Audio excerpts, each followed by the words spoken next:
So தலைவலி அப்படின்னு சொன்னோடனே நீங்கள் இந்த தூக்கமின்மை பற்றி ஒரு விஷயம் சொன்னீங்க. ஆமாம். இன்னைக்கு தூங்காமல் இருக்கிறதுக்கு நிறைய காரணங்கள் இருக்கிறதுல மெயினாக வந்து இந்த நைட் ஷிஃப்ட் போகிறவங்க, இன்னொரு பக்கம் வந்து நைட் வந்து மொபைல் ஸ்க்ரோல் பண்ணுறது.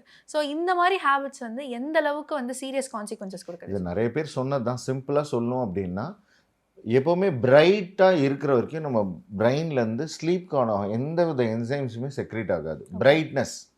அப்போ நானே எல்லாருக்கும் என்ன சொல்கிறேன் அப்படின்னா, நிஜமாலுமே ஃபோன் யூஸ் பண்ணியே ஆகணும், சிஸ்டம் யூஸ் பண்ணியே ஆகணும்னா, நல்ல லைட் போட்டு அந்த ரூமில் யூஸ் பண்ணுங்கள்.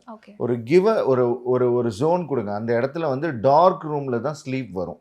ஒன்று. அப்புறம் லேட்டாக சாப்பிட்டு லிவருக்கு ரொம்ப வேலை கொடுக்குது. உதாரணத்துக்கு யாருக்கெல்லாம் சாப்பிட்டோன்னு தூக்கம் வந்துட்டு இருக்குமோ, உதாரணத்துக்கு அவங்களோட ஒரு 20 வயசு 25 வயசில் வந்து நான் எப்போவுமே சாப்பிட்டோன்னு தூங்கிடுவேன், சாப்பிட்டோன்னு அப்படியே தூக்கம் நல்லா சொக்கிட்டு வரும்ன்றவங்களுக்குலாம் 32 வயசு ஒரு 5 வருஷம் கழித்து சாப்பிட்டா தூக்கமே வராது. ஏன்னா அவங்க லிவர் வந்து அவ்வளோ ட்ரைன் அவுட் ஆயிடும். நம்ம வெறும் வயிறு இருக்கணும். வயிறு நம்ம தூங்கும் போது ஆல்மோஸ்ட் அந்த ஸ்டொமக் எம்டியாக இருக்கணும்.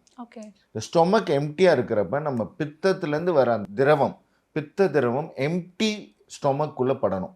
அதுதான் வந்து ஒரு ஒரு ஒரு கிறங்கிட்டு வருது, சொக்கிட்டு வருது, இப்போ என்னடா உட்காந்துட்டே தூக்கம் வருதுன்றதெல்லாம் இன்றைக்கி நீங்கள் பார்க்கவே மாட்டீங்க. இப்படி நீங்கள் பார்த்துருக்கவே மாட்டீங்க. உங்களுக்கும் அது எக்ஸ்பீரியன்ஸ் ஆகிருக்காது. ஒரே ஒரு காரணம், ஸ்டொமக் ஃபில்லாக இருக்குது. ஆப்பிளில் ஃபுல்லாகவும் இருக்கக்கூடாது, மில்க்லேயும் ஃபுல்லாக இருக்கக்கூடாது. It should be empty. இல்லை நான் நைட்டு தூங்குறப்போ ஒரு பால் குடிச்சுப்பேன், நைட்டு கடைசியாக ஒரு ஃப்ரூட் சாப்பிட்டுப்பேன். அதுக்கு தான் 2 hours முன்னாடி சாப்பிட்ருங்கன்னு சொல்லிடுறோம். சாப்பிட்டு அந்த ஸ்டொமக் ரீஜன் வந்து எம்டி ஆகிடும். அதோட வேலை முடிஞ்சு நாங்கள் மோஸ்ட்லி எல்லா பேஷண்ட்ஸ்க்குமே, எல்லா கிளைண்ட்ஸ்க்குமே 6 o'clock 7 o'clock டின்னர் முடிச்சிருங்க. அதுக்கு மேலே வச்சுக்கவே வேணாம்.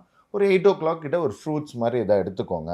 ஒரு ஃபைபர் ரிச் ஏதாவது ஒரு சக்கரவள்ளிக்கிழங்கு, மரவள்ளிக்கிழங்கு, வேக வச்ச ஆப்பிள், வேக வச்ச நேந்திரப்பழம், இந்த மாதிரி எதாவது எடுத்திங்கன்னா மேபி ஃபில்லிங்காக இருக்கும். அதுக்கப்புறம் அதில் ஃபைபர் இருக்குது, அதில் இருக்கிற விட்டமின்ஸ் இருக்குது, நிறைய மினரல்ஸ் இருக்குது. வேக வச்ச ஆப்பிளில் நல்லா டைஜஸ்ட் ஆகும். சில பேருக்குலாம் ஆப்பிளே டைஜஸ்ட் ஆகாது, சில பேருக்கு வாழைப்பழம் டைஜஸ்ட் ஆகாது.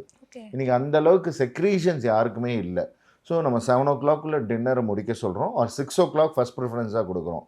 அதுக்கப்புறம் ஒரு 8 o'clock கிட்ட ஏதாவது ஒரு இந்த மாதிரி வேக வச்சது சாப்பிட சொல்கிறோம். ஏன்னா சில பேருக்கு வந்து பார்த்திங்கன்னா வேக வைக்காத காய்கறிகள் சாப்பிட்றாங்க, ஃப்ரூட்ஸ் எல்லாம் சாப்பிட்றாங்கன்னா அது கூட கேஸ் இன்டியூஸ் பண்ணுது.